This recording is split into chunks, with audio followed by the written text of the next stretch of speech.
నిజంగా అయితే చాలా చాలా అయితే బాధగా ఉంది. ఇంట్లో ఉన్నంత సేపు కొట్టుకుంటూ ఉంటారు. అప్పుడు ఇసుగు పుట్టేదనో ఎప్పుడెప్పుడు హాస్టల్‌కెళ్తారా అనిపిస్తది. కానీ నిజంగా ఒకరోజు హాస్టల్‌కి వాళ్ళు ఎళ్ళిపోతుంటే బాధ అనిపిస్తుంది. ఎందుకంటే పిల్లలన్నాక అల్లరి చేస్తూ ఉంటారు. మనం అరుస్తూ ఉంటాం. వాళ్ళు ఎళ్ళిపోయాక ఇల్లంతా బోసిగుంటది.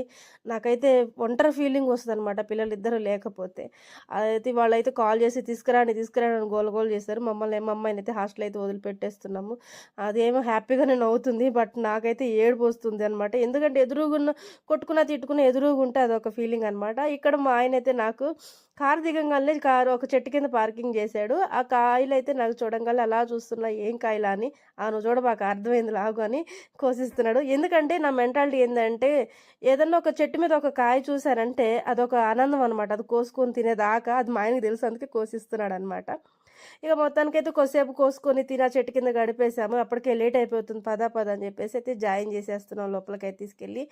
ఏమి నారాయణో ఏమో గానమ్మ అసలు ఫీజు ఎంత డిమాండ్ అంటే ఫస్ట్ రోజు జాయిన్ కాకముందే 75,000 కట్టించుకున్నారు. ఇప్పుడు తీరా ఎటువంటి ఇన్ఫర్మేషన్ ఇవ్వకుండానే 60% పే చేస్తే గాని లోపలికి అలో చేయమని చెప్పేసారు. మనుషులనైతే పీక్క తింటున్నారనమాట. మాకైతే ఒక పక్క బాధ అనిపించింది. ఎందుకంటే మేము క్యాష్ తీసుకురాలేదు. మాకు ఎటువంటి ఇన్ఫర్మేషన్ ఇవ్వలేదనమాట. ఇక ప్రిన్సిపాల్ మేడంని రిక్వెస్ట్ అడుగుతున్నాం మేడం అని. సో, ఆ మేడం అయితే ఒక 1 వీక్ టైమ్ ఇచ్చింది.